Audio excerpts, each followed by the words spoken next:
Bueno, vamos a dar comienzo a la segunda conferencia de esta tarde, que se titula El papel de las organizaciones no gubernamentales en el futuro desarrollo del Plan Nacional de Restauración de la Naturaleza.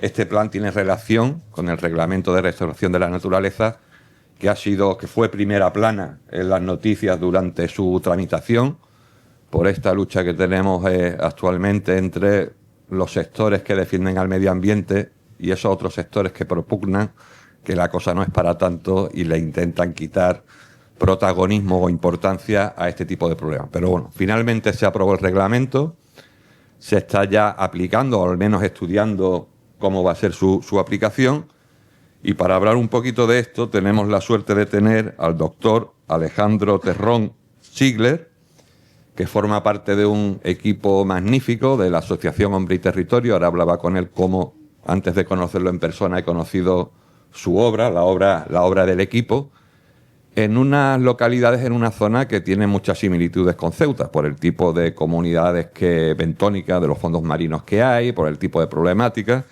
y en fin, que siempre he estado examinando su trabajo con la intención de copiarlo aquí en Ceuta en cuanto fuera posible.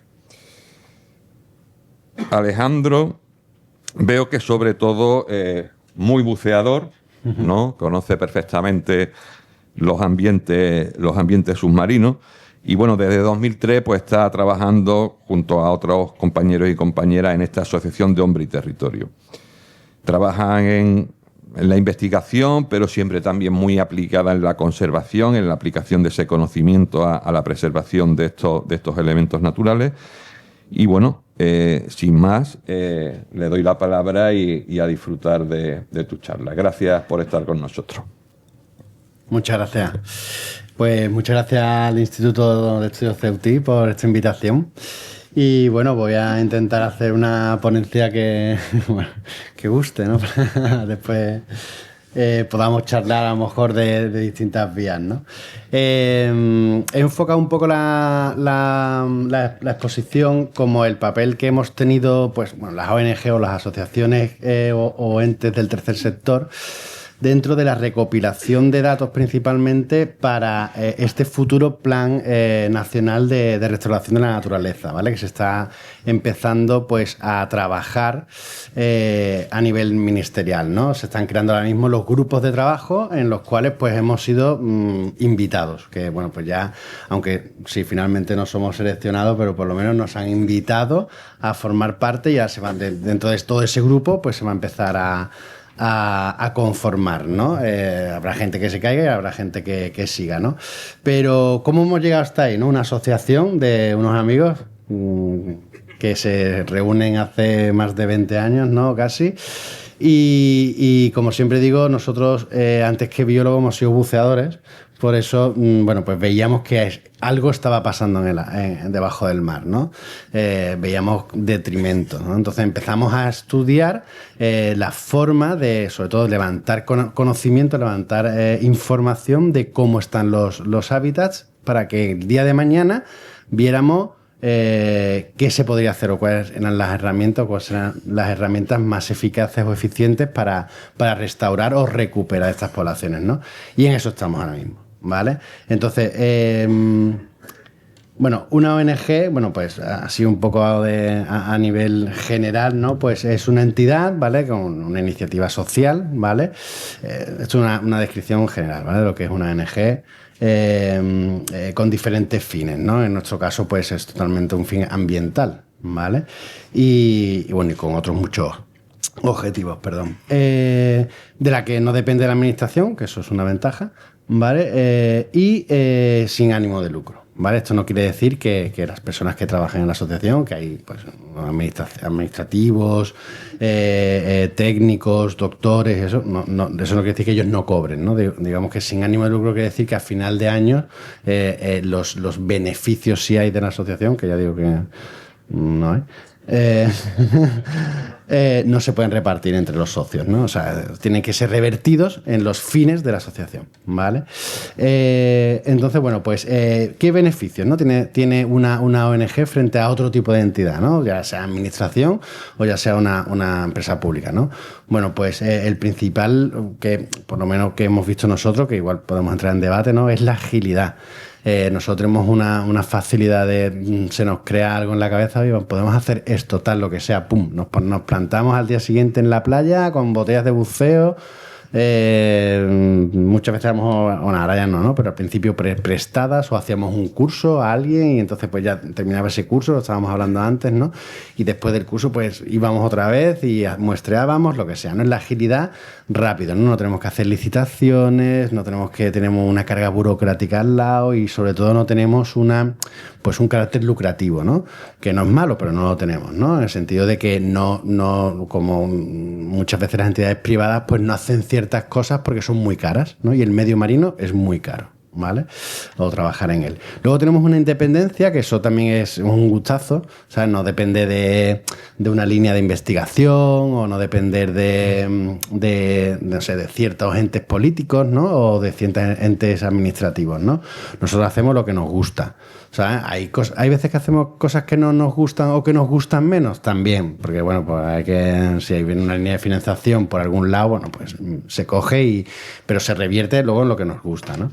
Y eso es muy interesante porque es súper motivador, ¿vale? Porque al final te llevas en una empresa trabajando 20 años, 30 años y si no te motivan por dinero o por otra cosa, entonces la motivación de hacer lo que te gusta, pues es muy grande, ¿no?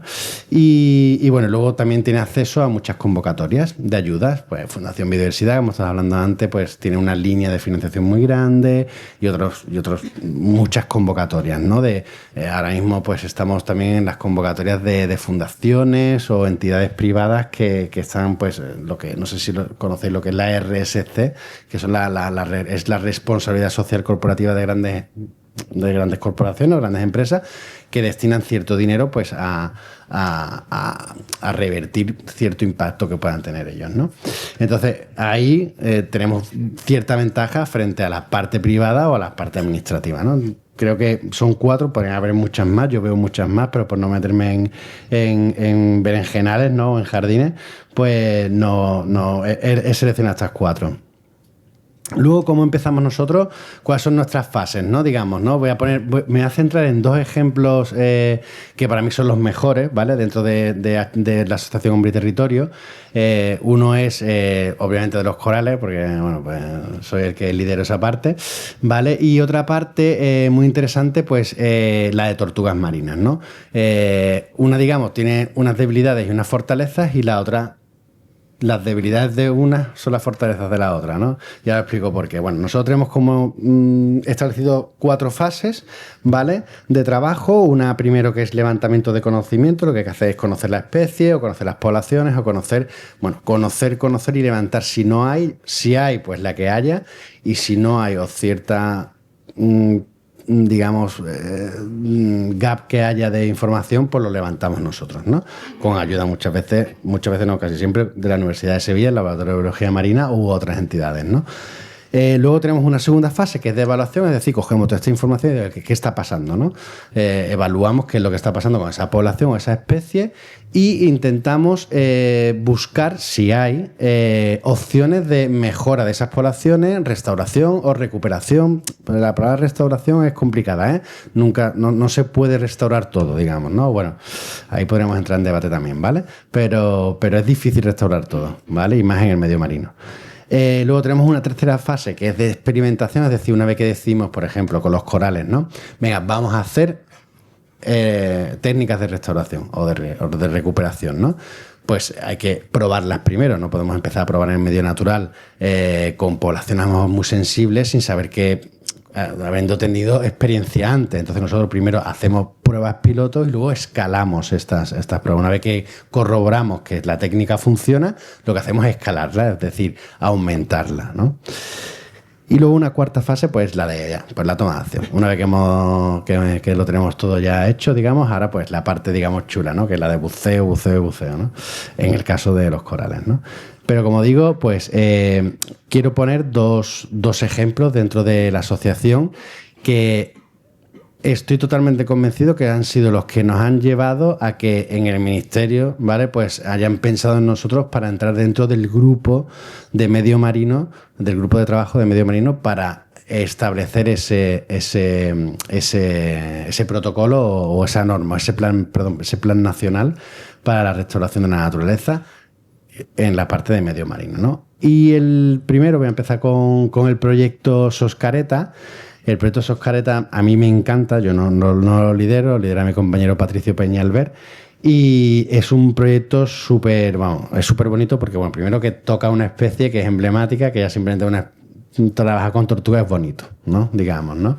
Pero es como se ha planteado. Se ha ido planteando de una manera muy bonita porque además, pues, Patricio tiene una forma de pensar en ese sentido muy atractiva y con mucho, digamos, cariño hace las cosas, ¿no? Entonces él lo que vio informándose previamente es que acciones que se habían tomado previamente en el Golfo de Cádiz, porque adelanto que esto se ha llevado a cabo en el Golfo de Cádiz, no habían funcionado, ¿vale? Desde la EBD pues se hizo un gran esfuerzo, se intentó meter tanques para que los pescadores, ¿no? Pero trajeran las tortugas y las llevaran a esos tanques, no sé, en el caso de pesca accidental, pero Patricio vio que no funcionó, entonces hizo que el proyecto saliera del sector. ¿Vale? Se involucró tanto al sector que al final el sector se hizo propio del proyecto. No, ahora lo explicaré mejor o lo entenderéis mejor con las diferentes diapositivas, ¿no?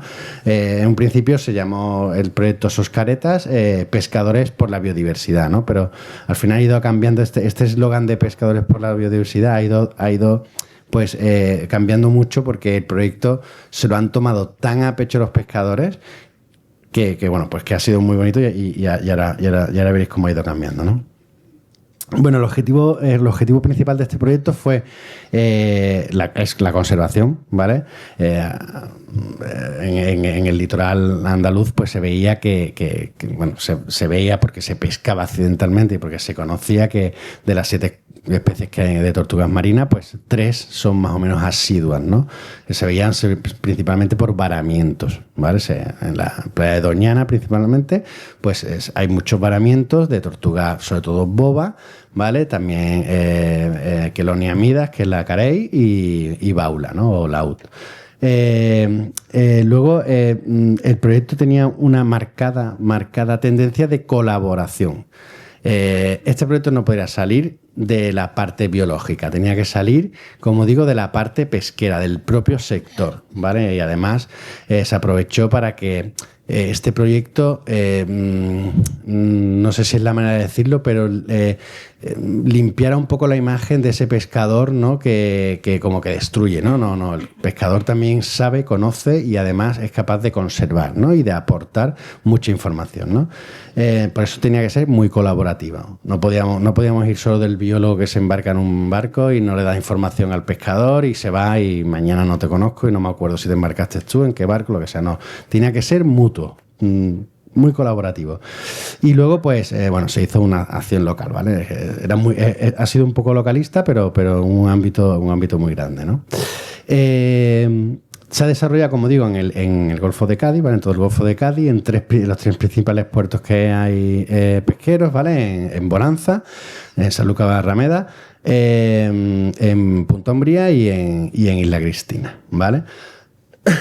Y el problema de trabajar con especies, sobre todo que estén amenazadas principalmente y segundo, que sean altamente migratorias, te lleva a un paso más. Tú no puedes trabajar solo con el sector, tienes que trabajar intensamente también con la administración, porque la especie, y a lo mejor es así un poco raro decirlo, no es de la administración realmente. O sea, una especie que cae en un puerto, si llega a puerto viva, y muerta, es de la administración. Hay que llamar a la administración y un técnico de la administración o designado por ella tiene que venir, evaluarlo y o llevarlo a donde sea, ¿no?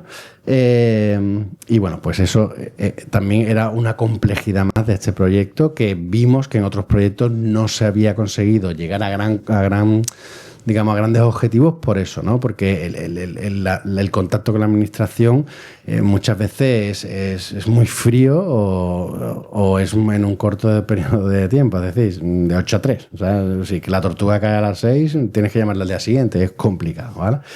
Y eso ahí, la persona que lo lidera, ya digo, Patricio, lo ha hecho muy bien, ¿vale? Como decía, bueno, pues son especies, en este caso todas las tortugas están amenazadas, ¿no? Todas las tortugas que caen o que habitan cerca del Golfo de Cádiz, ¿vale? La gestión es compartida y sobre todo estas especies tienen un alto valor ecológico, por lo que era interesante saber qué situación tenía las tortugas o por qué varaban, ¿no? En este caso, ¿no? En el litoral del Golfo de Cádiz, ¿no? Sobre todo, como decía, en el litoral de Doñana hay censado o había censado que una tortuga cada 2 semanas una tortuga varaba, ¿vale? En la playa. Se encontraban los técnicos de medio ambiente o los técnicos que fueran, encontraban una tortuga. Entonces era un alto número, un indicador muy, muy alto, ¿no? Entonces había que levantar esa información. ¿Qué está pasando en el Golfo de Cádiz? Primero, para que varen tanto estas tortugas y, o sea, obviamente sería por algún impacto, ¿no? Pero ¿de dónde venían esas tortugas, no?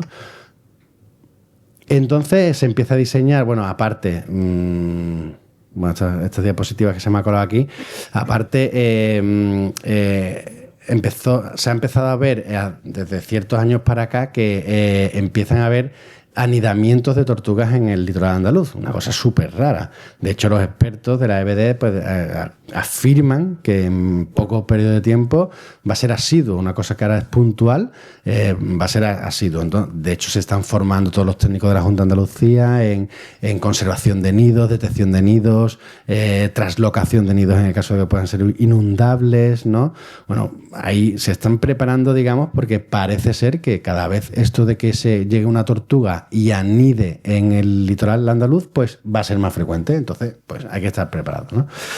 Y bueno, entonces, como decía, ya hubo un cambio. Lo primero que fue, lo que se hizo fue, bueno, vamos a involucrar mucho al sector, va a ser nuestro centinela, ¿vale? Ellos son los que nos van a decir cuando cae una tortuga y además la van a coger, la van a rescatar y la van a llevar a puerto. O sea, esto que parece tan fácil, en una maniobra de pesca, si alguna vez habéis embarcado en un barco pesquero, pues es complicado que lo hagan, ¿no? Antiguamente hacían otra cosa, ¿vale? Entonces, ahora pues había que conseguir de alguna manera que el sector cogiera la tortuga, incluso teniendo cuidado que no la mordiera, ¿vale? Y la llevara a puerto. Y una vez en puerto, bueno, de traslado al puerto tenía que llamar al técnico, ¿vale? En este caso a Patricio, ¿vale? Y Patricio conectar con el 112 y la Junta de Andalucía para que cuando llegara ese barco a puerto hubiera un técnico, fuera la hora que fuera. Esto es titánico, ¿vale? Esto es lo que Patricio le ha llevado más quebraderos de cabeza, pero lo está consiguiendo a base de trabajar 24 horas, o está disponible casi 24 horas, ¿no? Entonces, bueno, pues empezamos a trabajar con el sector, de una manera que le dimos a ellos como el principal protagonismo. Vosotros vais a ser los centinelas de esto, vais a ser los cuidadores de las tortugas, vais a ser los que, digamos, los protagonistas, ¿no? Darle un protagonismo a un sector que un poco, a lo mejor muchas veces no olvidado, ¿no? Es carismático y eso, pero bueno, que es como un poco olvidado, ¿no? Entonces hicimos que ellos se sintieran suyos el proyecto, ¿no? Entonces esto fue muy bonito porque empezaron a caer tortugas, ¿vale? Y empezamos a tener un contacto con el sector, tanto nosotros como la administración, que no había habido nunca, ¿vale? O sea, el antes y después de Soscareta, que es como se llama el proyecto, ¿vale? Con las tortugas marinas en Andalucía, o sea, hay un antes y un después, ¿vale? El sector ahora coge una tortuga y todo por radio, todo el mundo se entera, todos los barcos se enteran que hay una tortuga, dan consejos entre ellos mismos, darle la vuelta, porque así pues echa el agua, no, lo que tienes que hacer es esto. Vamos, nos mandan conversaciones y la verdad es que es gratificante, ¿sabes? Y la verdad es que, bueno, pues se han hecho suyo, como digo, el proyecto, pero había una cosa que también preocupaba, ¿no? Que había que darle un incentivo.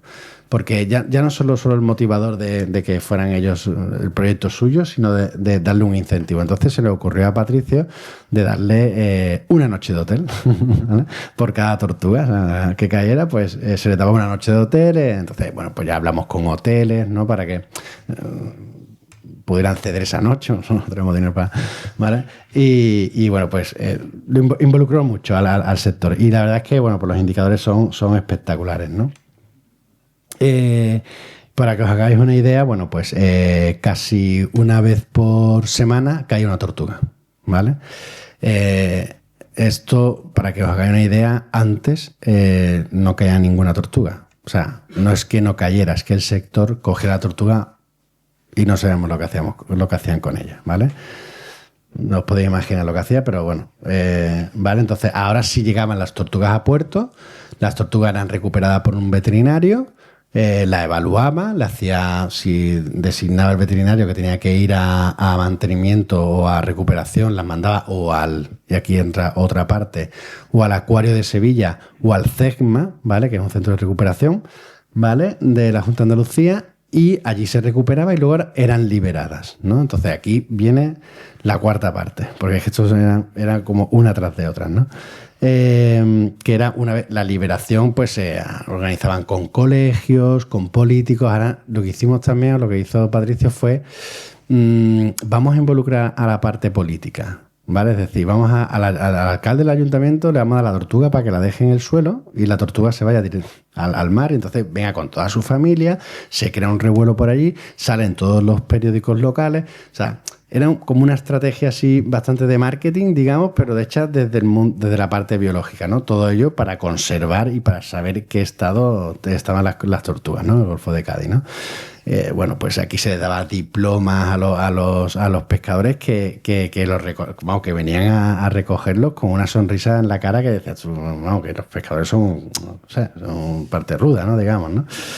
Y bueno, pues entonces luego hubo mucha formación a chavales y al propio sector de cómo mantener una tortuga, cómo llevarla a puerto, ¿no? Todo esto se ha ido haciendo desde el 2020-2021 con una asiduidad, ya te digo, de casi quincenal, ¿no? Y tortugas caían semanales. El Acuario de Sevilla llegó un momento que no podía tener tantas tortugas en sus tanques, decían. No por capacidad, porque eran grandes, entonces decían, ¿no? Que se pueden pelear entre ellas y puede ser perjudicial, ¿no? Entonces, las liberaciones, empezamos a tener problemas con las liberaciones, porque eran muy recurrentes y no teníamos gente o capacidad de poder liberar la tortuga, porque para liberar una tortuga no es esto de irte a la playa y la dejas en la arena. Tienes que llamar al ayuntamiento, tienes que darte permiso la Junta de Andalucía, tiene que venir un técnico de la Junta de Andalucía, si no es es una parafernalia muy, muy grande trabajar con tortugas, ¿no? Sobre todo a este nivel, ¿no? Y la verdad es que ahí pues se ha hecho un trabajo, una labor de coordinación que no ha tenido precio, vamos, ni lo sigue teniendo. Se han hecho exposiciones además itinerantes en los diferentes puertos, en Algeciras, como digo, en Sanlúcar, en puertos así un poco, además, bueno, pues Isla Cristina, pues que son puertos, digamos, no quiero decir la palabra conflictiva, ¿no? Pero bueno, poco sensibilizados, ¿vale? Pues de alguna manera. Y da, no sé, te da así una alegría ver que son los propios pescadores los que dicen, oye, que está la exposición de las tortugas están en mi pueblo, venir a verlas, ¿no? Entonces, hemos visto que ahí empiezan a tener sensibilidad, que yo no digo que no la tuvieran antes, pero empiezan a conocer cada vez más a las tortugas como una acción de darle la importancia a la tortuga y dándosela a sus hijos para que la toquen, le den de comer. Bueno, de comer no, pero sí que le echen agüita y que la pongan en la arena, ¿no? Y que se vaya la tortuga. Eso, pues claro, a ellos les encanta, ¿no? Porque cada vez están más sensibilizados con esto que hablábamos antes de la educación y demás, ¿no? Bueno, pues si seguimos, ¿no? Esto es la parte que decía de los chavales, ¿no? Se ven ahí, pues son hijos de... Sí, aquí, perdón.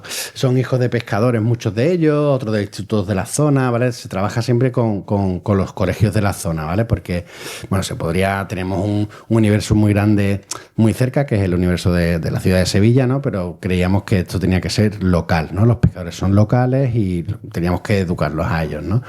Entonces, bueno, pues funcionó muy bien. Empezamos a hacer muchas campañas educativas, ¿vale? Muchas charlas en colegios y demás, ¿no? Y esto, pues, bueno, esto era complementario, ¿no? Esto era la parte fácil, digamos, ¿no? Pero la parte difícil era la anterior, la de poner a todo el mundo, pues, en coordinación una vez que llegara la tortuga, ¿no?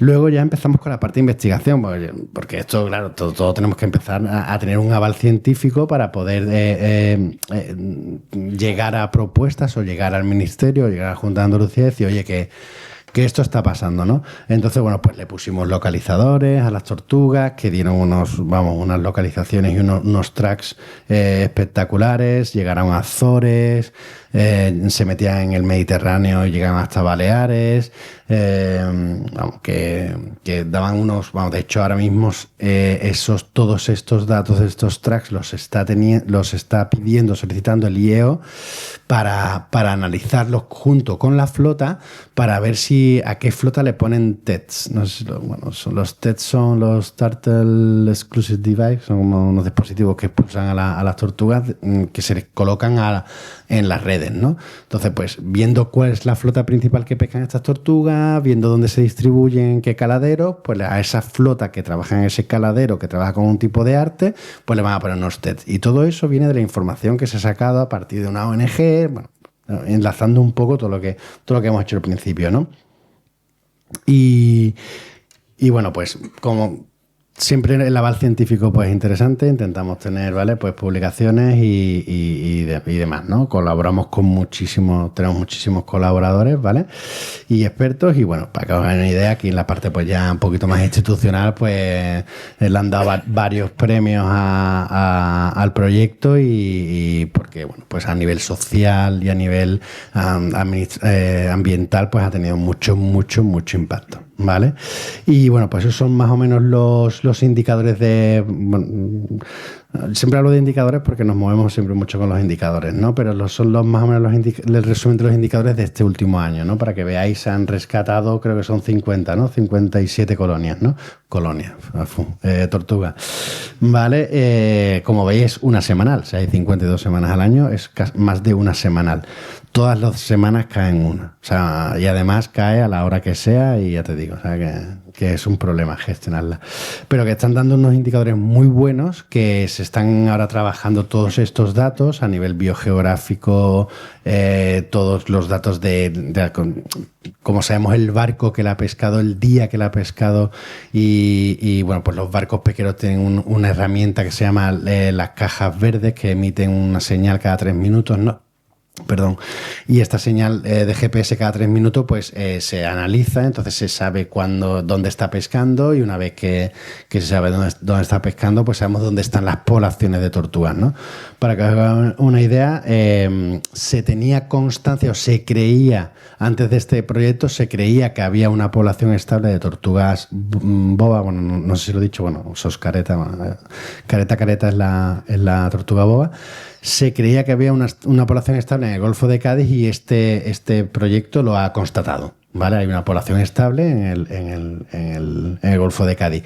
Pero estas poblaciones vienen sobre todo de Florida y de Cabo Verde, ¿vale? Y vienen a reproducirse vienen a alimentarse al Golfo de Cádiz. Y muchas de ellas son... Gracias. Está abierta, te lo abierto. Vale, no pasa nada. Gracias. Y muchas de ellas pues son estables aquí. Viven aquí de forma más o menos estable. Me ha venido genial porque ahora cambio de proyecto.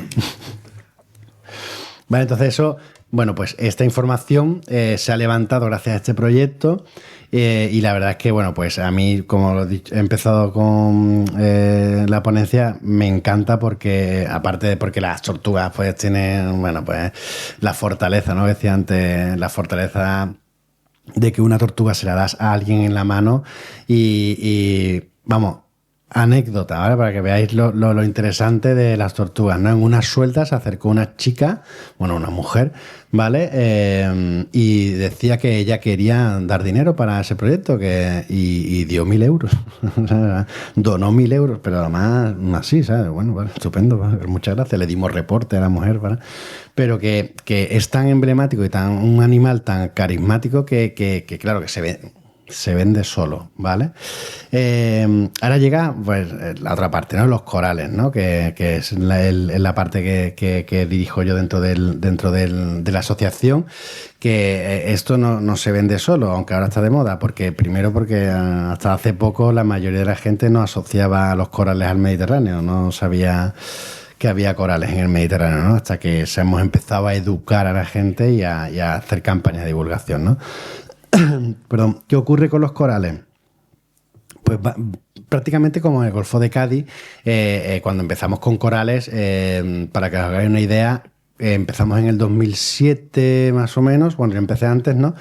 Pero en el 2007 las convocatorias que había se daban a lo que nosotros siempre así de forma un poco coloquial decimos las convocatorias a proyectos ambientales se daba a pelo y pluma, ¿sabes? A oso, lobo, lince, ¿vale? O la butarda, con todo respeto, ¿eh? Que...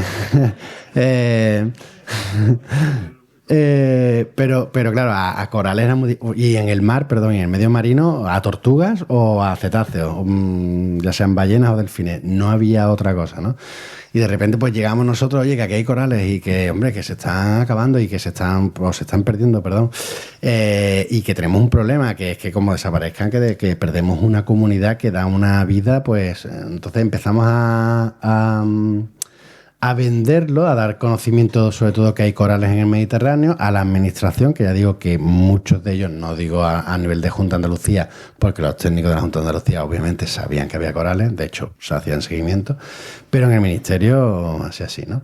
Y empezamos nos dieron una pequeña ayuda y a partir de esa pequeña ayuda, digamos que, como se decía así coloquialmente, la liamos, ¿vale? Porque fue como el pistoletazo de salida de algo que se ha ido generando poco a poco en un programa de conservación que, bueno, pues que está teniendo un éxito pues abrumador, ¿no? Nace MedCoral, que viene del acrónimo Mediterranean Corals, que se canaliza obviamente por la Asociación Hombre y Territorio. Perdón. Y nace primero como en la fase 1, levantando mucha información, ¿vale? Y lo bueno que tuvimos es que como no había nadie trabajando con corales, todo lo que hacían se publicaba. Bueno, tardaba en entrar las publicaciones, pero pues enseguida en Quercus, por ejemplo, que antes me ha comentado Javier, ¿no? Que leía cosas de Quercus. En Quercus, cuando las portadas eran, sobre todo, pues eso, como digo, de pelo y pluma, pues de repente en 2016 publicamos portada de un coral, ¿no? Un artículo extenso, empiezan los periódicos a dar difusión sobre los corales, salimos en TV2, en el Escarabajo Verde, con, no sé, cosas míticas, ¿no? Para los biólogos, por lo menos los biólogos de mi época, ¿vale? Que bueno, pues que tú veías, ¿no? Y como algo inalcanzable empiezas a entrar, ¿no? Ahí en el mundillo de una forma, pues, bastante, pues, potente, ¿no? Esto es bueno y malo porque hay gente que se pone celosa, pero bueno, no pasa nada. Y bueno, levantamos mucha información y esta información nos dio pie a establecer sobre todo un estadio cero, ¿vale? Es decir, teníamos una foto. Nosotros lo que dijimos, decir, mira, vamos a tener una foto de todo el litoral andaluz de lo que hay ahora, ¿vale? Eso fue entre el 2009 y 2011. Para que os hagáis una idea, hicimos cerca de, pues, entre unas 1.500 inmersiones, ¿vale?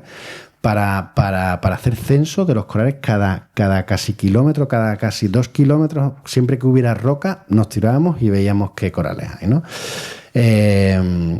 Obviamente nos centramos en Astroides calicularis, porque Astroides calicularis es una especie amenazada, endémica, ¿vale? Pues además pues muy emblemática dentro del litoral andaluz. Y bueno, dentro del litoral andaluz, no, dentro del mar de Alborán, tanto la costa norte como la costa sur. Y bueno, pues esto, lo que antes ha comentado, ¿no? Que al ser una especie que está dentro del catálogo nacional, pues te dan más facilidad que te den financiación, ¿vale? Aunque no daban financiación en aquel momento. Entonces, bueno, pues empezamos a levantar información y era como muy, sobre todo sobre cómo están las poblaciones, en qué situación se encuentra, cuáles son los principales impactos, por qué ocurren estos impactos, cómo podemos mitigar estos impactos, ¿no? Todo eso fue un trabajo arduo que hicimos junto con el Laboratorio de Biología Marina de la Universidad de Sevilla, administración, involucramos a muchos sectores también, ¿no? Vale, vimos que en zonas donde había mucho impacto, pues las colonias eran pequeñas y muy numerosas, y en zonas donde había poco impacto, pues eran al revés, eran menos numerosas pero con mayor tamaño, ¿vale? Empezamos a averiguar qué ocurría, ¿no? con los corales. Y cómo podemos mitigar esos impactos en aquellos momentos. Entonces empezamos a evaluarlo y empezamos a tomar unas pequeñas decisiones. Pero llegó un momento que todo cambió, digamos, ¿no? Que fue la entrada de Rubulocteris okamurae en la ecuación, digamos, ¿no? Entra Rubulocteris okamurae y ya pues todas las decisiones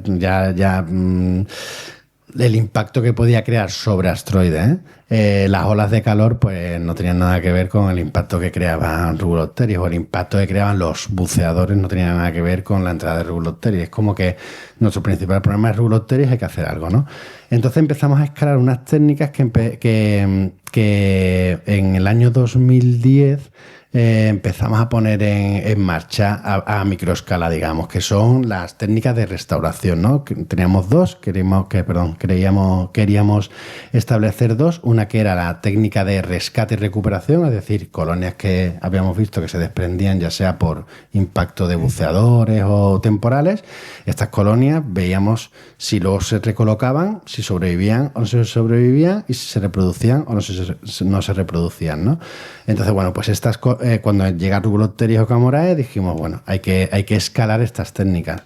Lo que antes pues pegábamos, hablando mal y pronto, 50 colonias, ahora queríamos pegar 5.000 colonias, ¿no? Entonces, todo esto teníamos que ser más eficientes, tanto debajo del agua como con la técnica de fijación de las colonias, que era, pues, bueno, teníamos que ser mucho más eficientes, ¿no? Empezamos a buscar financiación, ya estoy hablando ya de 2020, 2021, ya aquí la gente conocía corales, de hecho tampoco es que vinieran, ¿no? Pero los buscábamos. Buscábamos a financiación y ya conocían pues las poblaciones de coral y pues varios financiadores empezaron a ver la situación y sobre todo a creer en ella, que eso es súper importante, que crean en el proyecto o en la idea, y a financiarla, ¿no? Entonces nos dieron capacidad de poder escalar, ¿no? Entonces ahí se nos abrió un campo muy grande, porque ahora, ¿cómo escalas tú una técnica con un factor impactante tan grande como Rubulocteris okamurae, ¿no? Gracias a la Universidad de Sevilla, que sacó una publicación que dice que los sustratos artificiales tienen menos afinidad por la fijación de Rubulocteris okamurae, se nos abrió como una iluminación. Digo, bueno, en Andalucía, desde el 85, 1985, se lleva haciendo o llevaban los gestores andaluces, los gestores pesqueros andaluces llevan abanderando una idea o una herramienta de gestión que es la instalación de arrecifes artificiales. Y estos arrecifes artificiales, pues claro, son artificiales, entonces son de piedra, de hormigón. Empezamos a bajar a estos arrecifes artificiales y efectivamente no había Rubulocteris, no había nada, ¿vale? O sea, nada en el sentido de que no había los arrecifes, el hormigón armado marino parece que libera algo de acidez, ¿vale? De sustrato ácido y no es afín a a ningún animal, digamos. En algunas zonas sí, depende de las corrientes también un poco, pero bueno, principalmente en el Mediterráneo no se fija mucha fauna, ¿no? En los arrecifes. Entonces, bueno, pues ya tenemos el sustrato perfecto, ¿vale? No es medio natural, pero bueno, podemos rescatar colonias y crear poblaciones en estos arrecifes que puedan interconectar a lo mejor con las poblaciones que se están quedando aisladas por culpa de Rubulopteris. Y así podemos crear una herramienta de gestión, ¿no? Entonces, bueno, pues ya teníamos el sustrato idóneo, los arrecifes, la profundidad era idónea también, porque, bueno, estos arrecifes se encuentran entre los 10 y los 50 metros de profundidad. Obviamente 50 metros de profundidad no nos íbamos a meter porque nos penaliza mucho las inmersiones, el ordenador de buceo te penaliza mucho por el tema del nitrógeno. Pero 14, 15, 18, 20 metros, bueno, pues se puede trabajar, 20 metros ya te penaliza también, pero bueno, vimos que había arrecifes a 14, 15 metros de profundidad que puedes hacer 3 inmersiones en una mañana que no te penaliza mucho el ordenador, ¿vale? Y pueden ser largas. Entonces empezamos a estudiar estos arrecifes, ¿vale? Previamente. Y además esta profundidad, aparte que te deja trabajar con el tema del buceo, habíamos constatado que las olas de calor que se habían producido en Andalucía con motivo del cambio climático se daban principalmente en los 10 primeros metros, ¿vale? La fauna que se afectaba principalmente en estos 10 primeros metros. Por lo tanto, a 15 esquivamos ahí un poco, ¿vale? Las olas de calor. Luego teníamos otro problema muy gordo. Este es el mayor problema que reuniéndonos con los financiadores nos tiramos a la piscina así en plan, sí, lo hacemos, pero cuando llegamos al campo decimos, tenemos un problema, porque claro, nosotros pegábamos de las dos técnicas, la de rescate y recuperación, nosotros pegábamos las colonias con epoxi. ¿Vale? No sé si conocéis una pasta epoxi. Bueno, es como una plastilina que tenía de 2 componentes que tienes que ir amasando debajo del agua, que tarda un tiempo y cuando llega un momento pues ya está dispuesta y puedes pegar una colonia, ¿vale? O sea, tú la pegas y pegas una colonia. Esto podía tardar minutos y que no te saliera mala la pasta, porque nos ha salido alguna vez la pasta mala y tardabas mucho tiempo.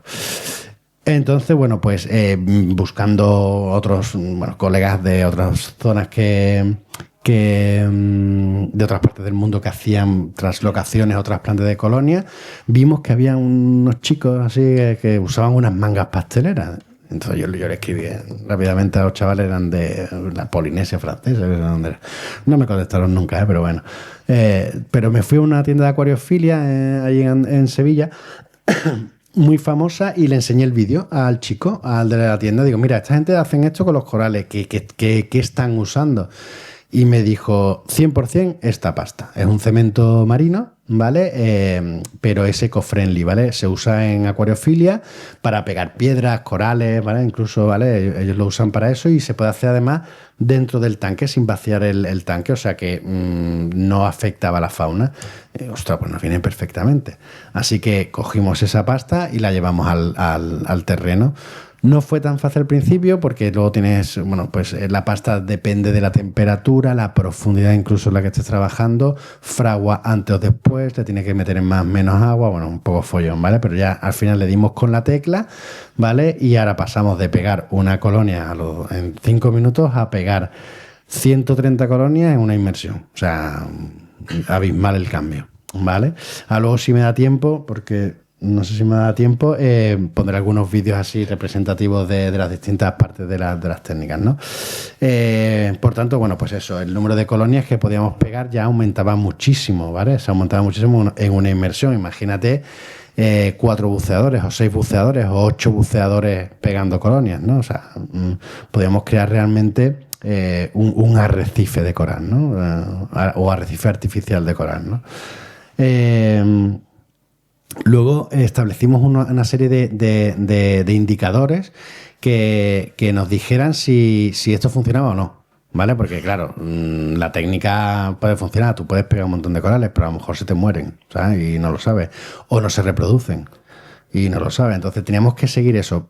La técnica rescate y recuperación, ¿vale? Que es la de pegado, la segunda palabra, que es recuperación, para nosotros es recuperación cuando no solo sobrevive porque lo has pegado y ha pasado todo el estrés de cogerla de la colonia desprendida, llevártela a otro sitio, pegarla, ¿vale? Sino que además crece, ¿vale? Aumenta ya sea el número de pólipos o en tamaño y sobre todo 2 años después tiene que tener larvas en los tentáculos, ¿vale? O sea, tiene que haber hecho la reproducción sexual, ¿vale? Si hace la reproducción sexual, para nosotros es como ya clímax, la colonia se ha recuperado porque ha superado todo eso, ¿no? Entonces, todo eso establecimos un seguimiento, bueno, pues bastante, digamos, periódico para poder evaluar todo esto. Claro, con toda la información que habíamos levantado previamente, como os decía, sabíamos en qué momento libera la larva el coral, porque la libera en un momento, en una noche, la luna llena de junio, todos los corales se sincronizan allí, es un espectáculo, es un momento biológico pues muy bonito, ¿no? Que además también está muy relacionado con el Caribe o con los corales de la Gran Barrera de Coral, y aquí se produce, vamos, aquí también hay coral naranja, aquí en Ceuta se produce también, ¿vale? Y es muy bonito, ¿no? De hecho, recientemente hemos llevado a unos biólogos catalanes, unos chavales, unos influencers, porque aquí en este mundo se trabaja también mucho con los influencers, que son los que te dan a conocer los trabajos. Y bueno, pues fascinaron, ¿no? Se quedaron alucinados con el tema de la larva, cómo las capturábamos, cómo las llevábamos en los sembradores luego a los arrecifes para mejorar la calidad genética, ¿no? De esa población. Y bueno, pues todo este seguimiento era muy importante porque si no, no teníamos base para decir que la técnica funcionaba. Y otra parte del seguimiento, otro indicador muy importante del seguimiento, era la fauna que atraía. Es decir, nosotros nos tirábamos antes al arrecife, durante X tiempo, hacíamos seguimientos periódicos en el arrecife, antes de hacer ninguna actuación. Nos tirábamos, nos separábamos del arrecife y ahora contábamos especies, tipo de especie, número de especies, intentábamos intuir el tamaño, ¿vale? Así, otra vez, hasta 7 veces nos tirábamos antes de eso. Y luego, mientras plantábamos, pues también terminábamos de plantar, nos retirábamos del arrecife y especies que iban apareciendo. Íbamos a hacer seguimiento, nos retiramos del arrecife y íbamos catalogando y censando todas esas especies, ¿no? Y esto fue abrumador. O sea, el tema de la atracción de especies en los arrecifes ha sido increíble. Patricio tiene una teoría que de hecho vamos a empezar a implementar ahora un proyecto piloto para verlo, que es el color. Dice Patricio que está convencido que es el color naranja, es lo que atrae a las especies, porque es que, o sea, no es normal que no haya, no te voy a decir que no haya nada, ¿no? Pero que haya poco o muy poco, para que os hagáis una idea, los que sois biólogos, pasar de un índice de Shannon de 0,6, 0,7 a tener 3, ¿sabes? Pues es muy grande la diferencia. Ahora veréis vídeos si me da tiempo. Y dice que es el color. Entonces estamos ahí pensando algunas ideas así, como hacemos lo que queremos. Y bueno, pues esto, los indicadores de estados, la verdad, como decía, son espectaculares y es lo que nos ha dado también un poco bastante credibilidad, ¿no? A la hora de presentar los datos a ministerio, ¿no? Que, bueno, pues que están deseando que nos lo han dicho así en reuniones, estamos deseando que empecéis con el arrecife de Cabo de Gata, porque queremos empezar con el de Cabo de Gata, porque queremos tener un arrecife de coral allí, ¿sabes? Bueno, espérate, sabemos que sí, pero dame dinero. Pues entonces no. Pero bueno, y eso, ¿no? Y lo de la diversidad genética es lo que explica un poco lo de las larvas, ¿no? Todo esto al final pues son fragmentos de colonias que vamos cogiendo, entonces esa población, para intentar darle un poquito más de diversidad genética, pues meterle larvas, pues era interesante para que la carga genética de esa población pudiera aumentar un poco, ¿no? Las larvas vienen de la reproducción sexual, son genéticamente únicas, así que eso venía bien, ¿no? Era complementar esas dos técnicas, la rescate y recuperación y la siembra de reclutas, que es lo que hemos denominado en este caso, ¿no? La rescate y recuperación no hemos inventado la rueda, eso lo hace todo el mundo a nivel, en cualquier lado metes un trasplante de corales y te va apareciendo en todos lados, pero la siembra de reclutas es verdad que solo lo hacemos nosotros, por ahora, ¿vale? Que si alguien quiere aprender, está dispuesto, pues nosotros lo queréis hacer aquí en Ceuta, perfecto, o donde sea. Porque, bueno, ahora lo explicaré y enseñaré el vídeo, pero es verdad que hemos tenido también mucho éxito, ¿no? con esta técnica. ¿Perdón? Ah, sí, es la manga pastelera, la famosa manga pastelera, sí. Bueno, entonces empezamos a crear una herramienta que le denominamos al principio arrecife artificial de coral, pero claro, como trabajamos con entes privados, pues claro, se creían que los corales eran artificiales. Digo, no, lo que es artificial es arrecife. Total, que es arrecife de coral. O sea, no nos complicamos, porque muchas veces los biólogos hay que bajarnos, digamos, a la población, porque somos muy complicados. Entonces empezamos y entonces establecimos que para que una población, con todo este conocimiento previo que teníamos, fuera viable, como mínimo tenía que tener 3.000 colonias trasplantadas, ¿vale? Perdón. Tenía que tener 3.000 colonias, si no más, ¿vale? Ya luego,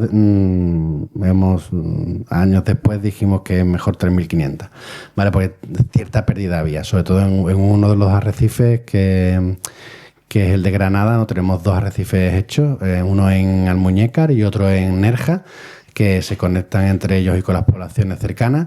El de Almuñécar está cerca de una zona de fondeo libre de embarcaciones recreativas y, bueno, pues tiene bastante pérdida por choque, ¿vale? Y pesca ilegal, porque los arrecifes están dentro de un paraje natural. En fin, constatamos que es mejor 3.500 que 3.000, ¿vale?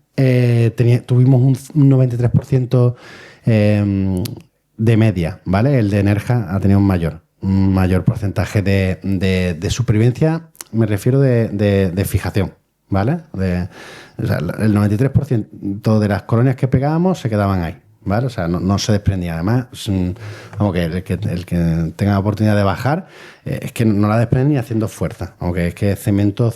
¿Vale? Entonces, eso, bastante la parte de fijación la habíamos solventado bastante bien, ¿vale? Y bueno, todas ellas, obviamente, si se fijan, si la colonia, pues nosotros cuando hacemos rescate de colonia, esa colonia que rescatamos tiene que tener un número mínimo de pólipos vivos. No podemos coger una colonia que tenga 2 o 3 pólipos vivos, porque si no va a ir a buen puerto. Aparte que las colonias desprendidas tienen su función ecológica. O sea, nosotros no llegamos a un sitio y recolectamos todas las colonias, no, dejamos ciertas colonias, sobre todo las que no van a sobrevivir, porque además esas colonias pues tienen su función ecológica dentro del ecosistema, ¿vale? Entonces todo esto hemos logrado crear dos arrecifes que son autosuficientes. ¿Por qué decimos que son autosuficientes? Porque 2 años después, en el arrecife el año pasado, en el arrecife de Almuñécar, vimos que las colonias tenían larvas en los tentáculos. Eso yo no lo hubiera imaginado en la vida, la verdad. 2 años después de haber plantado las colonias, entre ellas se habían reproducido. Y este año creemos que va a salir igual en el Nerja. O sea que por eso decimos que son autosuficientes. Ya entre ellas están haciendo interacción.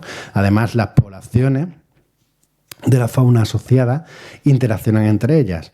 Vemos que empieza a haber zonas de reproducción de sargos, de serranos, de peces ballestas. Bueno, toda la fauna entre ellas además también interacciona, ¿vale? Y bueno, pues para que os hagáis una idea, hemos pasado de tener previamente no más de 27 especies, ¿vale? En los estudios previos, a haber censado ya más de 140 especies asociadas a los arrecifes, ¿vale? Piscícolas, ¿eh? O sea, estoy hablando de especies de peces, ¿vale? No invertebrados. La segunda técnica, como decía, es la siembra de reclutas, ¿vale? Eso lo que veis es un sembrador que, gracias al Acuario de Sevilla, diseñamos los materiales específicos para recolectar las larvas, pipeteando, las recolectamos una a una casi. Es arduo el trabajo, pero bueno, está divertido.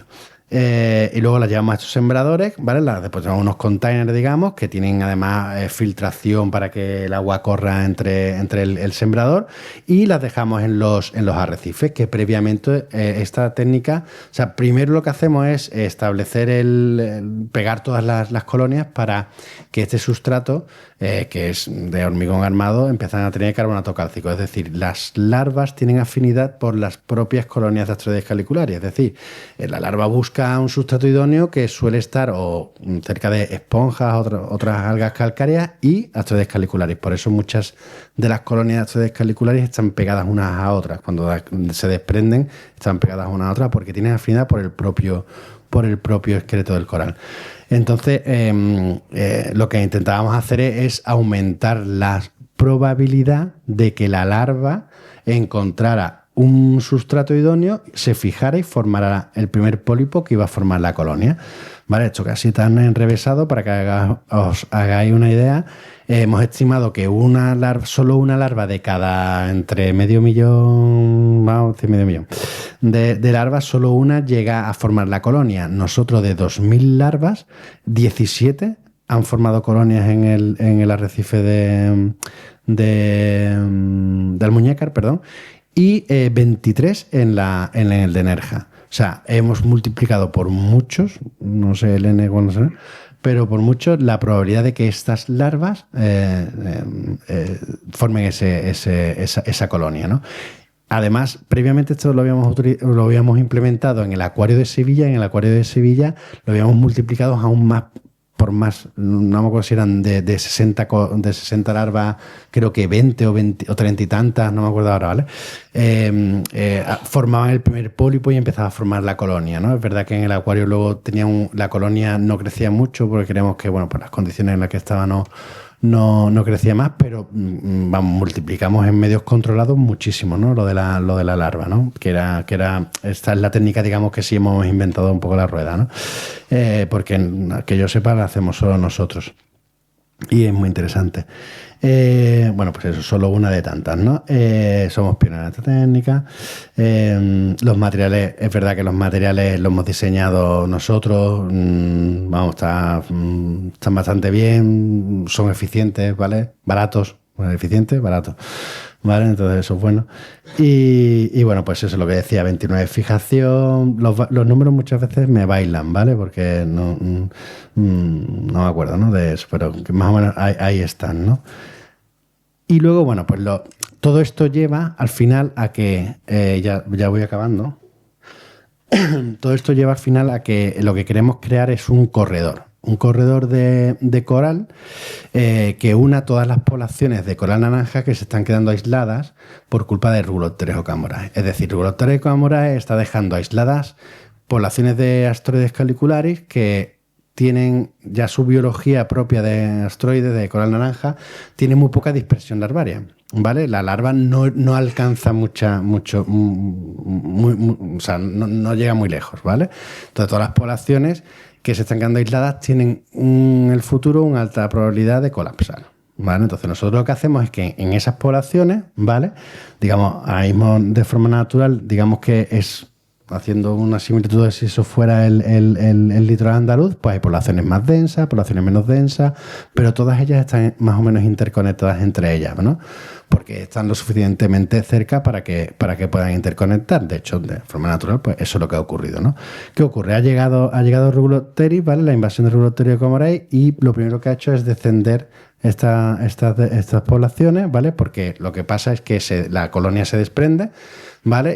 Y antes, cuando no estaba Rugulopteris, llegaba una larva y ese espacio que había desaparecido, o sea, que había dejado la colonia de ser desprendido, era ocupada por una larva que creaba otra colonia, y ahora no, ahora es ocupada por Rugulopteris, que no deja ocupar nada ahí, ¿vale? Entonces, todo eso se va perdiendo. Pues tras la invasión empieza a haber poblaciones que desaparecen, y entonces esa interconexión entre pequeñas poblaciones se puede perder, ¿vale? ¿Qué hemos hecho nosotros? Pues entre dos poblaciones, no sé si se va a ver con el cursor, bueno, es que no sé ni el cursor, da igual. Entre dos poblaciones, digamos que esas que están puntuadas en invasión, metemos un punto naranja que es un arrecife, ¿vale? Para que esas poblaciones puedan interconectar, ¿vale? Esa es la teoría, la hipótesis, ¿vale? Que ahora hay que seguir investigando temas genéticos y demás, a ver si hay interconectividad entre esas poblaciones. Pero esa es la teoría, ¿vale? Y eso a lo largo de todo el litoral, Por eso estamos creando lo que es el corredor, que está en línea con lo que es bueno, obviamente con el Plan Nacional de Recuperación y de Restauración de la Naturaleza y lo que son las infraestructuras verdes. No sé si conocéis esta terminología, pero bueno, pues Europa también y a nivel ministerial pues están por el tema de las infraestructuras verdes, ¿vale? Que conectar. Entonces, para que el día de mañana corre, por ejemplo, el arrecife de Nerja y el arrecife de Almuñécar, ¿vale? Hemos calculado que interconectan entre 27 y depende, ¿no? Depende de qué población pensemos que... si nos queremos tirar más a la piscina, decimos que hasta 53 kilómetros de costa están conectados gracias a estos dos arrecifes, ¿vale? Entonces, queremos conectar los 800 kilómetros de costa, ¿vale? Creando más arrecifes y otra línea que no voy a meter porque si no ya... No, que es las microreservas de coral, ¿vale? Que estamos viendo que hay diferentes zonas en el litoral que de repente hay un montón de coral. Que es raro, bueno, pues queremos crear estas microreservas, son zonas pequeñas, ¿vale? Pero no para crear ninguna normativa, simplemente para vigilarlas, hacer la centinela, limpieza, hacer divulgación, difusión de la importancia y demás, ¿no? Pero esto ya sería más adelante. Y bueno, pues esto, ¿no? Y el próximo que queremos hacer es el de Cabo de Gata, ¿vale? Que es un arrecife que las poblaciones de Cabo de Gata están totalmente aisladas y queremos empezar ya a actuar allí. Vamos, ya estamos haciendo muestreos previos y a ver si funciona. Y bueno, si me da tiempo a poner vídeos, no sé si voy bien de tiempo, ¿no? No, poco. 20 minutos. No. No, poco. No, solo un par de ellos para que veáis, no sé, la práctica, esto no sé.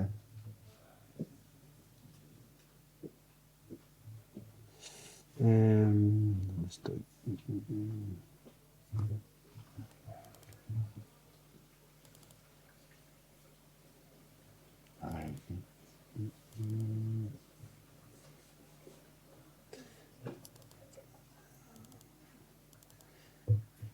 Bueno, sobre todo los antes y después que ¿se ven? No se ven. No se ven, ¿no? Ay, perdón. ¿A dónde?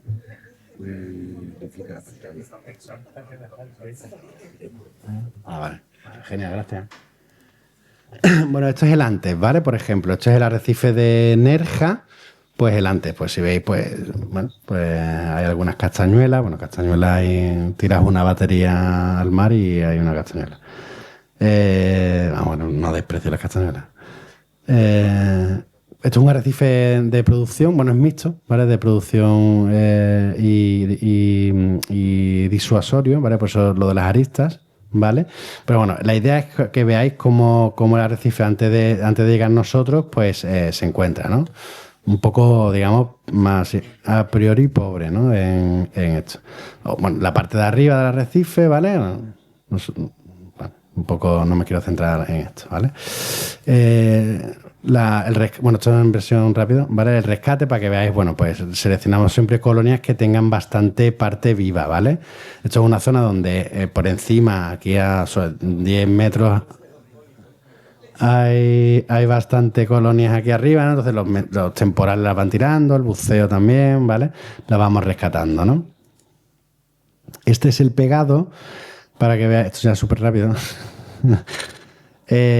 para que veáis que pasamos de pegar pues con la pasta epoxi, ya te digo, a lo mejor 25 colonias en una inmersión, con suerte yendo 4, y ahora entre 3, pues 2 cajas de estas de fruta, pues que pueden albergar a lo mejor 100 colonias, ¿no? 100 y pico, ¿no? Colonias. Entonces, bueno, pues es mucho más rápido, ¿no? Todo. Vamos con la manga pastelera y echas como un chorrito, así de como un churrito que diga, y lo pones encima, ¿vale? Esto es una parte, digamos, sencilla. Y este es el después, ¿vale?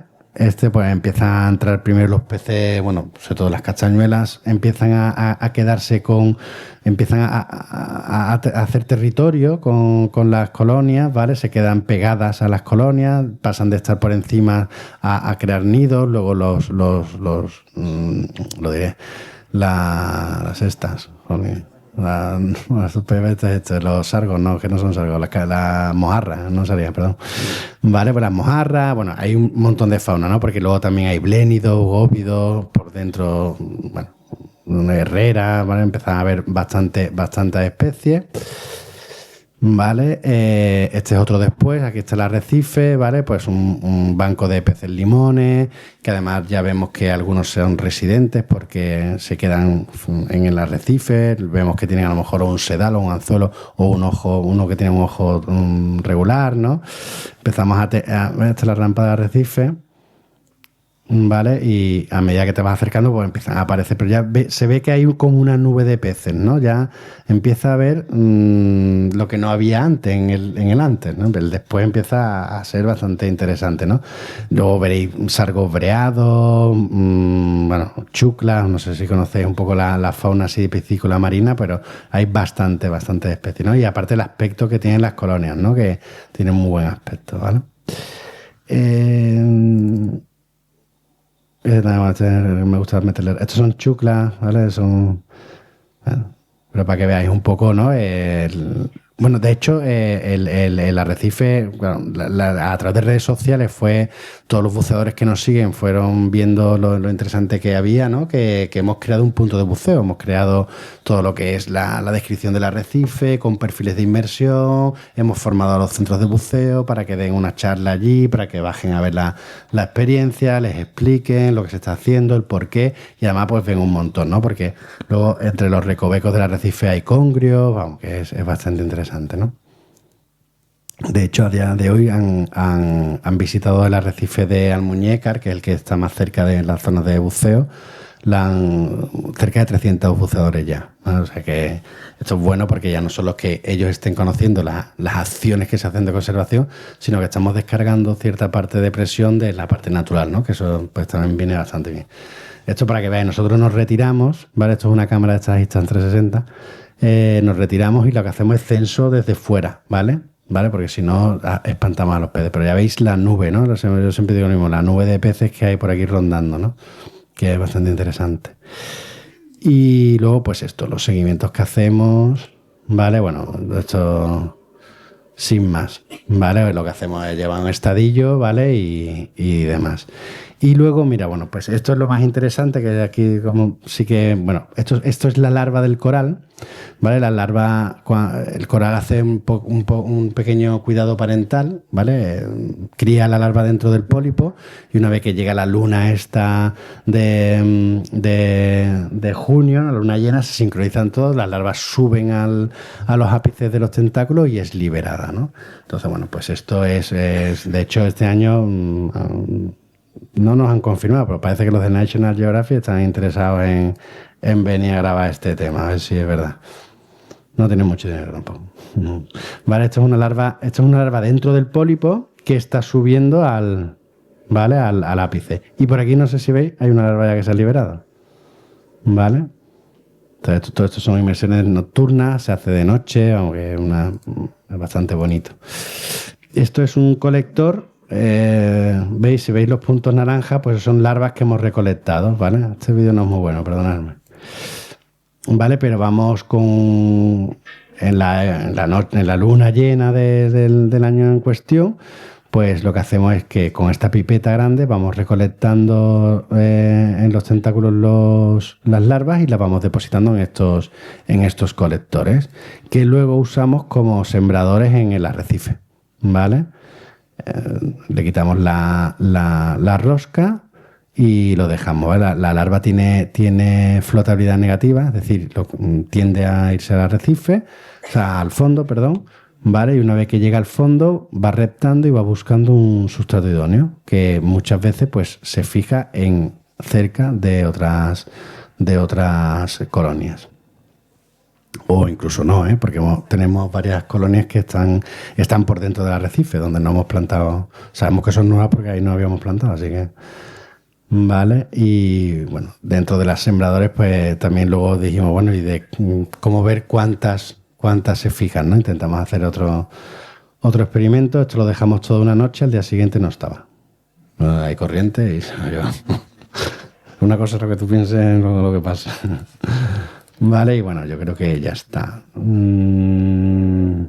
Para que veáis, bueno, la fauna, bueno, en este caso son castañuelos, pero que es verdad, castañuelas, pero que es verdad que hay mucha fauna alrededor, ¿no?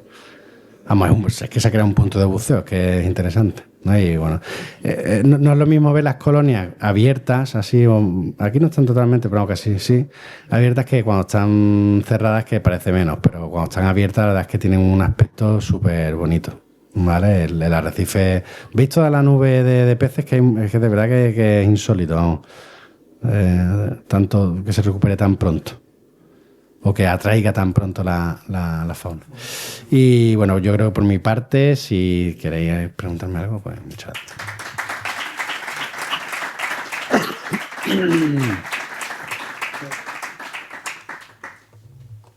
Pues sí, alguna pregunta, si la hay, pero rapidita, por favor. Tenemos hora de cierre. Que me ha llamado mucho la atención, cómo deciden cuando recolectan los corales, cómo deciden una zona de la que recolectan los corales. Me imagino que habrá unas zonas que tengáis prioridad sobre otras porque por algún tipo de, no sé, porque se caigan más o porque me imagino que habría prioridad sobre una zona para recolectar de ahí los corales y llevarlos a una zona en la que se reproduzca. Claro, tenemos varios requisitos. Uno de ellos es que no trasplantamos corales de, por ejemplo, Almería no vamos a llevar corales de Granada. O sea, si en Almería no hay suficiente coral naranja para trasplantar, no se trasplanta coral naranja, ¿vale? Porque por el tema genético, ¿vale? Aquí entra también la genética. Aunque ya se están haciendo trasplantes de otras poblaciones, por ejemplo, de Posidonia, se está trayendo Posidonia de Baleares y se está trayendo aquí, ¿vale? Ya parece que. Pero nosotros en un principio todavía no. Queremos saber más, ahora hemos pedido proyectos de genética para conocer un poco más qué interacción hay entre las 4 poblaciones que creemos que hay en Andalucía de coral naranja. Que a lo mejor o no son 4, son 20 o es todo una. Si es todo una, ya entonces da igual de dónde. Pero si son varias, hay que tener cuidado.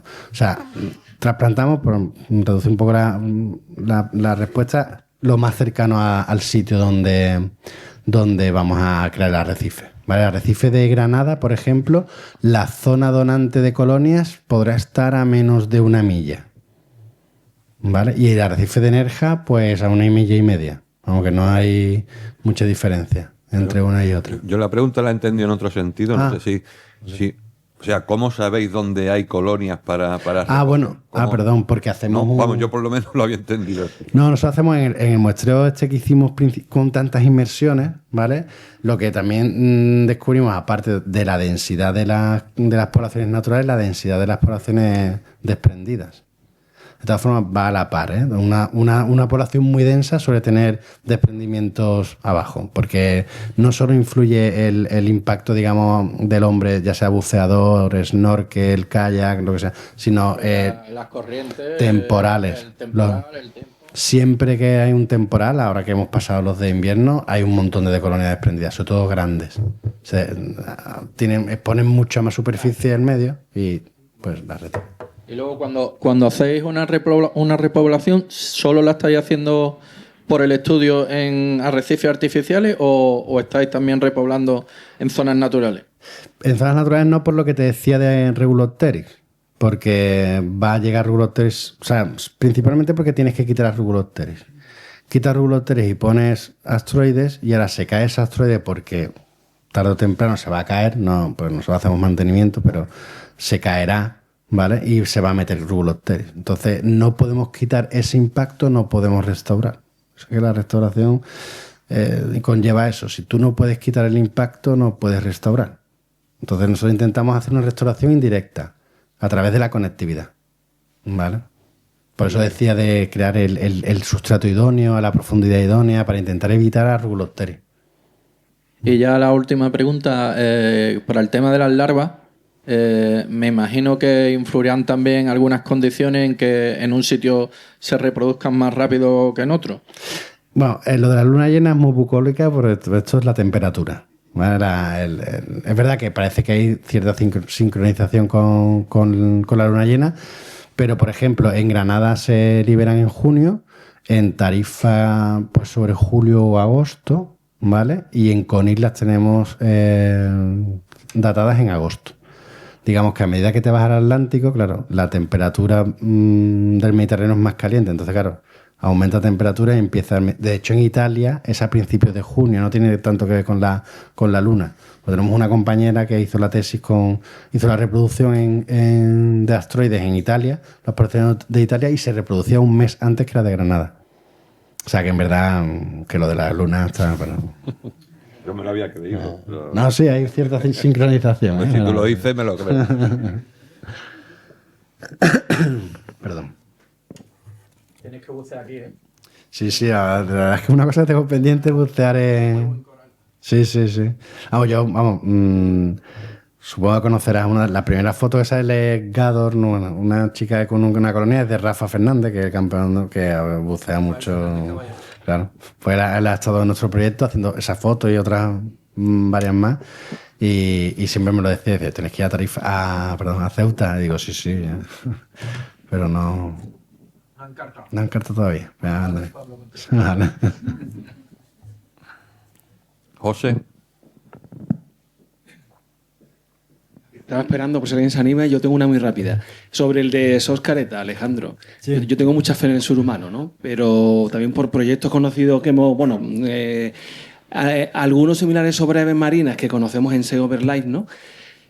¿Cómo se hace para que... ¿Cuál es el trabajo que se hace con los pescadores para que ese incentivo no sea una perversión, ¿no? No sé si me entiende. Supongo que sí. O sea, si das una noche de hotel, ahora voy a buscar la tortuga. Imagino que nadie va a hacer eso, ¿no? Pero imagino que el trabajo que hacéis con los pescadores también está enfocado a prevenir eso, que se pervierta ese incentivo, ¿no? Sí. Pero es verdad que si quitas un incentivo, vienen menos tortugas. Eso es así, ¿eh? O sea, pero así. Aunque no... Tienes que incentivarlo. Es verdad que también que si involucras a los hijos de los pescadores y eso, el sector... Es que no me malinterpretéis. Es que llevar una tortuga, un pescador que lleva una tortuga a puerto es un problema. Es un problema porque tiene que estar el pescador ahí hasta que llegue el técnico. Entonces, el pescador tiene que levantar a las 5 de la mañana. Bueno, a 5 no, a las 5 está en la mar ya. Entonces, claro, si llega a las 6 y tiene que esperar al técnico de la tortuga y el técnico pues está en Sevilla, no sé, me lo voy a inventar, o está en Algeciras, hasta que llega allí a lo mejor, pues el técnico no está esperando al móvil para que, o sea, está, no sé, con los amigos jugando, me da igual, al fútbol. Tiene que ir, responder, ir al puerto. Entonces, claro, hay gente que no... Esto es como los porcentajes, ¿no? Hay gente que no ha llevado nunca una tortuga. ¿Por qué? Porque no le ha caído o porque no ha querido meterse en ese berenjenas, ¿no? O sea, entonces... Aquí lo solucionaron. El refrán, si Mahoma no va a la montaña, pues la montaña va a Mahoma. Aquí al final, el CEACAM, que es el que se encarga aquí de... lo que hacen es que lo llaman y ellos mismos van a recuperar la tortuga, por lo que hablaban. Que primero porque muchas veces es inviable. Claro. Pero ahora tú tienes una tortuga, es que son muchos, pero ahora tú tienes una tortuga y ¿qué haces? Porque primero tiene que evaluar, la tortuga tiene que evaluar a alguien que sepa de tortuga, o por lo menos una veterinaria sepa de tortuga, o dice, no, tírala al agua, igual está semi-ahogada, o sea, la vas a terminar de ahogar. Entonces ahora dice, no, está semi-ahogada, ¿ahora qué hago con la tortuga? La tienes que llevar a algún sitio, la tienes que llamar al acuario de Sevilla. El acuario de Sevilla cierra a las 8 de la tarde. Si tú estás a las 6, 7 en Bonanza, a coger a tortuga, meterla en tu coche personal. Es que te para la Guardia Civil de ese programa y dice, oye, no es que la llevo. Digo, ¿cómo? O sea, es que trabajar en tortuga, te digo, el trabajo de Patricio ha sido, de verdad, ¿eh? Vamos, trabajar con coral es muchísimo más fácil.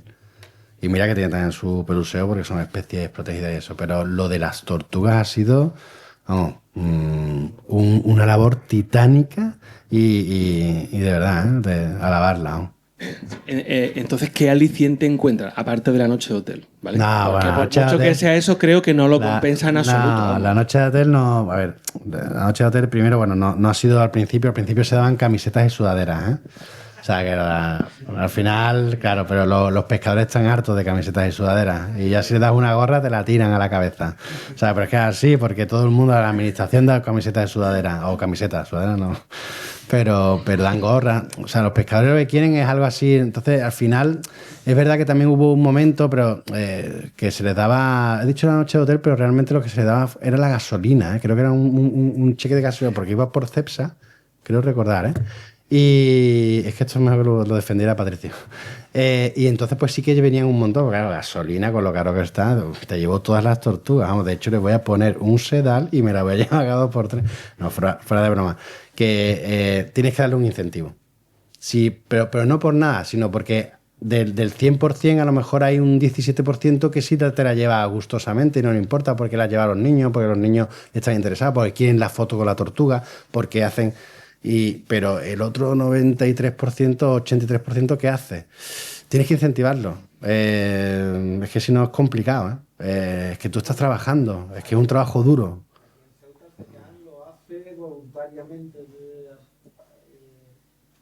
Durante ya lleva muchos años haciéndolo y según ellos comentaron precisamente la semana pasada en un foro que tuvimos, los pescadores se han concienciado mucho, los pescadores de la Almadraba, Sí, sí. y que son los primeros dispuestos a colaborar y que dan el aviso, como ha dicho antes el compañero, y nada, bueno, eso nos lo comentaron el jueves pasado, creo que fue en un foro que tuvimos, que están colaborando mucho los pescadores, bueno, y ellos lo llevan haciendo muchos años de forma Claro, pero altruista. vamos, que genial, ¿eh? Y ya te digo que es un trabajo muy... Además, la idiosincrasia de los pescadores, que es complicado todo, ¿no? Pero yo no sé qué flota tiene Ceuta, pero yo te digo que el Golfo de Cádiz son cerca de 1.900 barcos, o sea, que es que es muy complicado. Vale, se ha metido, yo te digo en serio, a mí me encanta el proyecto, pero me encanta porque yo es que además trabajo en pesca, ¿sabes? Y sé lo difícil que es lo que ha hecho Patricio, ¿sabes? Que es complicadísimo. Entonces, es verdad que si no das un incentivo, esto es como, no sé, a lo mejor es como malcriar a un niño. Si no das la golosina no te hace el trabajo, pero es que si no se la da, tienes que valorar, sopesar un poco. Entonces se levanta mucha información y la verdad es que es una información muy interesante que que se están poniendo los científicos, las manos a la cabeza, ya están haciendo unas planificaciones. Nos han dejado un poquito de lado, pero ahora una vez tienen los datos, pero bueno. Pero sí, muy, muy interesante. Bueno, ese es otro problema, porque ahí sí que se ahogan. Pues sobre todo los arrastreros vienen semi-ahogadas, algunas sí ya vienen ahogadas, pero los arrastreros, eso sí que son más rescatables, las tortugas. Los trasmayos, como no haya caído cerca antes de la levantada, no. La mayoría, parece ser que la mayoría de tortugas que aparecen varadas en playa son de enganches con trasmayo. Parece ser, ¿no?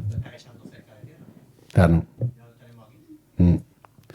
Pasa que el trasmayo, afortunado o desgraciadamente, depende de quién lo mire, se está acabando realmente.